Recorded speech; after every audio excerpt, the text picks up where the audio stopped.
ज्ञान की भूमि बोधगया में एमयू का 22वां राष्ट्रीय सम्मेलन इकोनॉमिक एसोसिएशन ऑफ बिहार कार्यक्रम का केंद्रीय मंत्री नितिन गडकरी ने किया शुभारंभ। बोधगया में मगध विश्वविद्यालय द्वारा 22वां राष्ट्रीय सम्मेलन इकोनॉमिक एसोसिएशन ऑफ बिहार कार्यक्रम का शुभारंभ केंद्रीय मंत्री नितिन गडकरी, बिहार के डिप्टी सीएम विजय कुमार सिन्हा, बिहार सरकार के मंत्री डॉक्टर अशोक चौधरी, मंत्री डॉक्टर प्रेम कुमार, पूर्व सांसद सुशील कुमार सिंह, मगध विश्वविद्यालय के कुलपति प्रोफेसर एसपी शाही ने संयुक्त रूप से दीप प्रज्वलित कर किया। इस मौके पर मगध विश्वविद्यालय के अंगभूति महाविद्यालय के प्राचार्य, शिक्षक, छात्र छात्रा सैकड़ों की संख्या में मौजूद हैं। दीप प्रज्वलित के मगध विश्वविद्यालय के कुल गीत से केंद्रीय मंत्री और अतिथि को सम्मानित किया गया। इस मौके पर मुख्य अतिथि सहित उपस्थित सभी लोग खड़े होकर कुल गीत गाकर स्वागत किए। मगध विश्वविद्यालय के कुलपति द्वारा मुख्य अतिथि और विशिष्ट अतिथि को अंग वस्त्र और मोमेंटो देकर सम्मानित किया गया।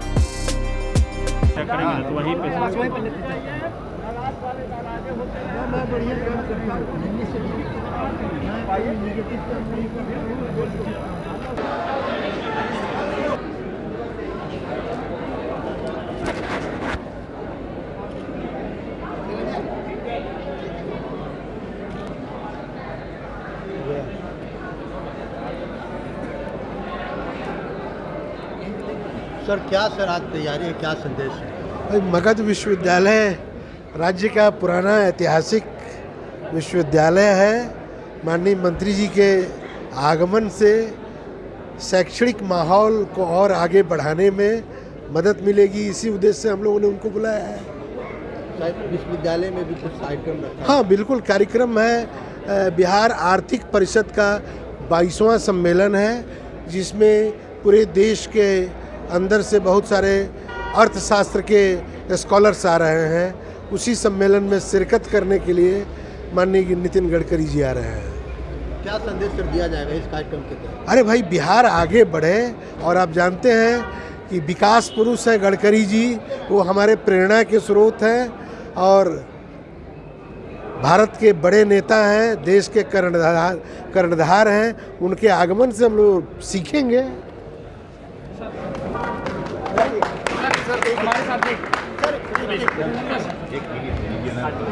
सर इसके लिए सर मैं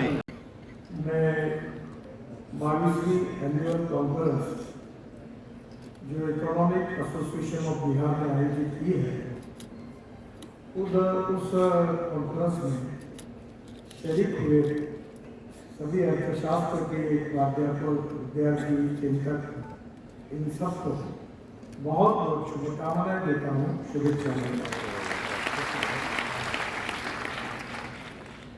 हमारे देश का आर्थिक विकास हमारे लिए बहुत महत्वपूर्ण है,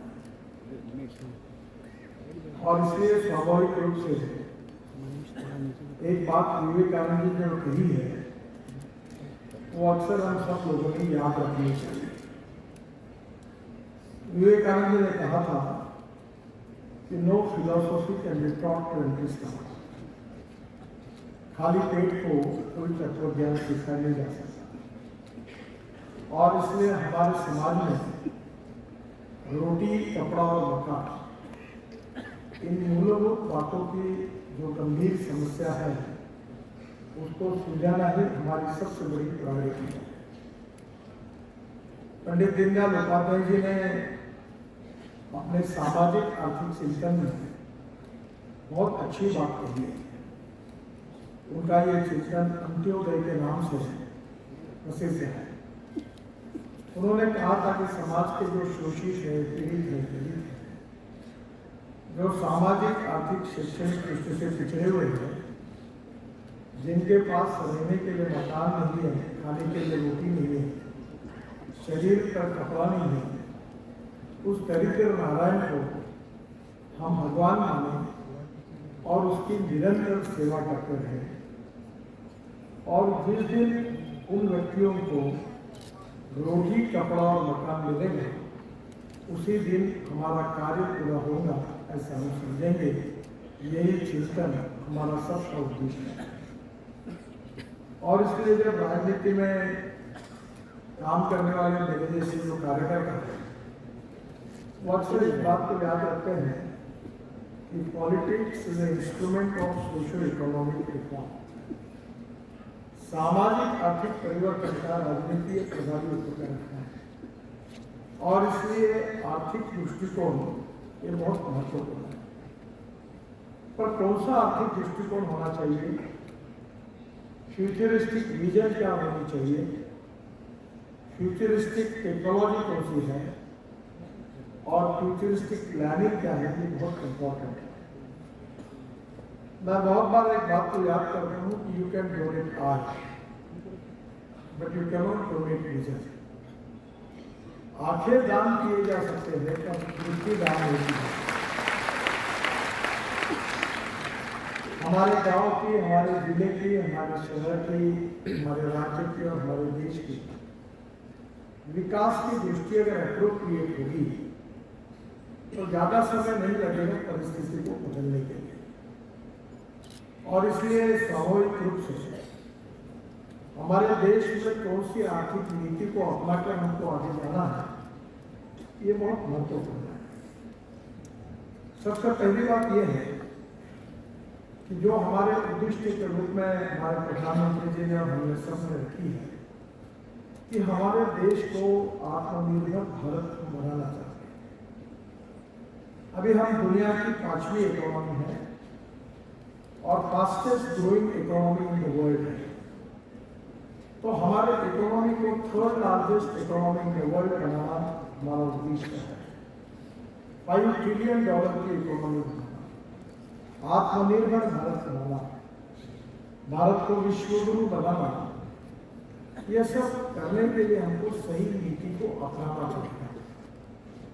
और वो सही नीति क्या होगी और उसका क्रियान्वयन कैसा होगा, यह स्वाभाविक रूप से उसकी सोच रखते हुए भविष्य की योजना बनानी होगी। और इसलिए यह स्वाभाविक रूप से हमारे देश में उस दिशा में जाने के लिए हमें सोचने के लिए यह एनुअल कॉन्फ्रेंस जो अलग अलग लोगों के महत्वपूर्ण विचार आप सुनेंगे वो आपको निश्चित रूप से दिशा देगा। हमारे देश में विचार भिन्नता ये कभी नहीं है।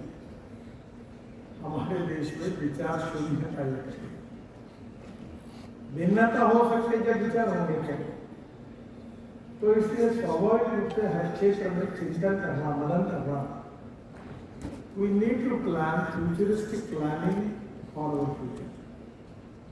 और वो जो सोच है, वो सोच ऐसे कॉन्फ्रेंस से हम सबको मिलती है।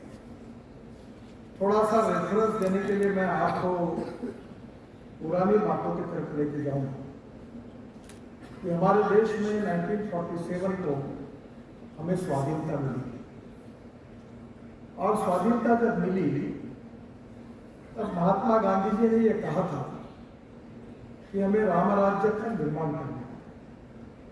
और राम राज्य की जो संकल्पना थी, क्योंकि प्रभु रामचंद्र मर्यादा पुरुषोत्तम केवल नहीं थे, वो आदर्श राजा थे, आदर्श पिता थे, आदर्श शासक थे और कल्याणकारी योजनाओं के द्वारा उन्होंने जो राम राज्य की स्थापना की तो उसको आइडियल के रूप में हमने स्वीकार किया है। पर इसी का संबंध मुझे याद आया कि अभी कुछ दिन पहले यूनो में एक वर्ल्ड कॉन्फ्रेंस हुई और वर्ल्ड कॉन्फ्रेंस में भूटान के प्रधानमंत्री जी ने बहुत अच्छी बात की। उन्होंने क्या कहा था?